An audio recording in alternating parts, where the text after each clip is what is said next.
왜 사유는 인간을 인간답게 만드는가? 왜 인간은 단순히 보고 듣고 행동하는 것만으로 만족하지 못하는가?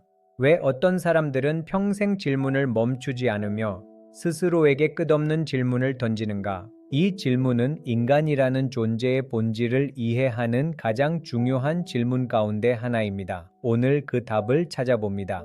동물도 먹고 살아가며 위험을 피하고 번식합니다. 그러나 인간은 거기서 멈추지 않습니다. 본능 그 이상을 갈구하죠. 인간은 왜라는 질문을 던집니다. 왜 우리는 살아야 하는가? 왜 세상은 이렇게 움직이는가? 끊임없이 묻습니다. 바로 이 질문을 던지는 능력이 인간을 인간답게 만듭니다. 사유는 우리가 세계를 인식하는 유일한 길입니다. 고대 그리스 철학자 소크라테스는 아테네 시민들에게 끊임없이 질문을 던졌습니다. 그가 원했던 것은 진리였죠. 그는 사람들에게 부와 권력보다 더 중요한 것이 있다고 말했습니다. 그것은 바로 스스로 생각하는 능력이었습니다. 그는 이렇게 말했습니다. 성찰하지 않는 삶은 살 가치가 없다. 이 짧은 문장은 인류 역사를 관통합니다.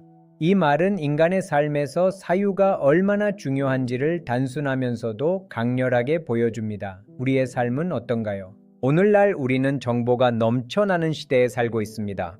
스마트폰을 열면 수많은 뉴스가 쏟아지죠. 인공지능이 글을 쓰고 알고리즘이 우리가 볼 정보를 대신 선택해줍니다. 우리는 그저 수동적입니다. 문제는 바로 여기에서 시작됩니다. 정보는 넘치지만 우리의 생각은 줄어들고 있기 때문입니다. 경각심이 필요하죠. 많은 사람들이 생각하기보다 즉각적으로 반응합니다. 깊은 성찰 없이 소비하고 타인을 따라갈 뿐입니다. 이것이 바로 현대 사회의 가장 큰 문제 가운데 하나입니다.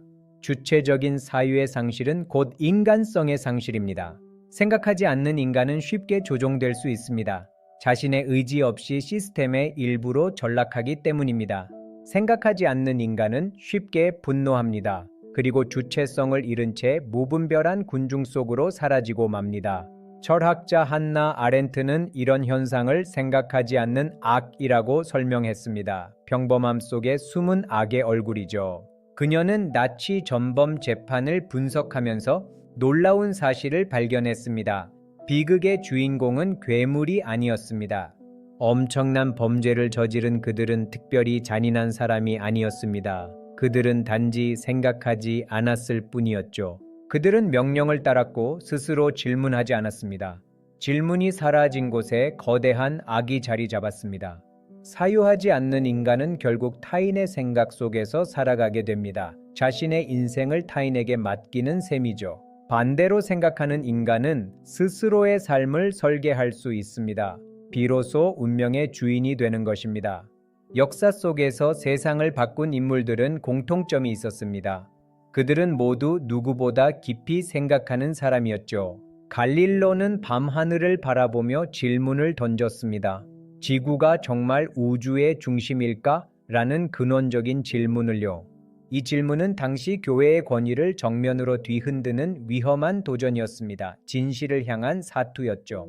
그러나 그 질문이 결국 인류의 우주관을 완전히 바꾸었습니다. 사유는 낡은 권위를 무너뜨리고 진리를 세웁니다. 찰스 다윈 역시 같은 질문을 던졌습니다. 생명은 어떻게 이렇게 다양하게 존재하게 되었을까? 그의 끈질긴 사유는 진화론이라는 혁명적인 이론으로 결실을 맺었습니다. 세계관의 대전환이었죠. 또 다른 예를 볼까요? 한 사람의 사유가 억압받던 사회의 정의를 어떻게 깨웠는지 말입니다.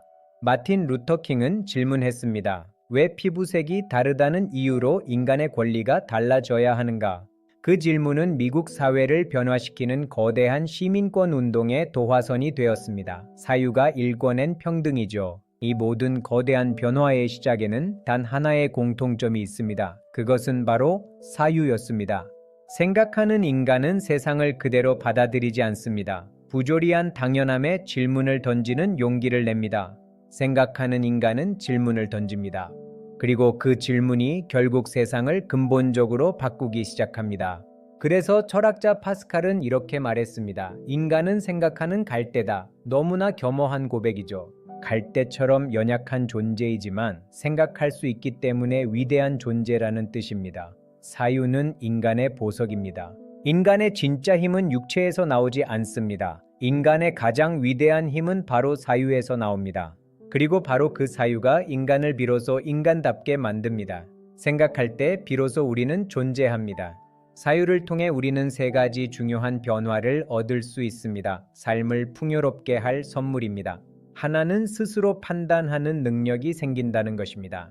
어떤 상황에서도 흔들리지 않는 기준이죠.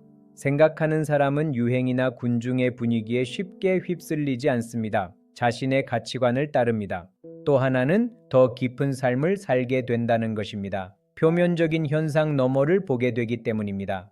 사유하는 인간은 자신의 삶과 선택을 이해하며 살아갑니다. 후회 없는 인생을 향한 깊은 여정이죠. 마지막으로 세상을 바꾸는 힘이 생깁니다. 한 사람의 사유는 세상을 바꾸는 가장 강력한 무기입니다.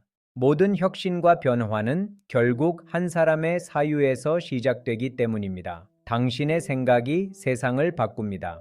그래서 인간은 생각해야 합니다. 생각하지 않는 인간은 단순히 생물학적으로 존재할 뿐입니다. 그러나 생각하는 인간은 스스로의 삶을 창조하는 존재가 됩니다. 사유는 창조의 어머니입니다. 마지막으로 이 긴 이야기를 한 문장으로 정리해 봅시다. 평생 간직해야 할 보물 같은 문장입니다. 인간이 인간인 이유는 살아있기 때문이 아니라 생각할 수 있기 때문입니다. 이 진리를 잊지 마세요. 여러분은 오늘 어떤 사유를 하셨나요? 오늘 당신의 질문이 내일의 당신을 만들 것입니다. 사유는 어려운 것이 아닙니다. 잠시 멈추고 자신을 돌아보는 그 소중한 찰나에서 시작됩니다. 성찰하는 삶은 우리를 더 단단하게 만듭니다. 흔들리지 않는 뿌리가 되어 삶을 지탱해 주죠. 함께 생각하고 질문을 나눌 때 우리의 세상은 더 넓어집니다. 사유가 열어갈 미래를 기대하세요. 오늘 영상이 여러분의 사유의 작은 불씨가 되었기를 바랍니다. 끝까지 시청해 주셔서 감사합니다.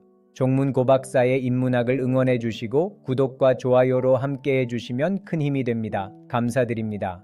항상 좋은 일만 있으시길 진심으로 바랍니다. 여러분의 풍요로운 사유의 삶을 늘 응원하겠습니다.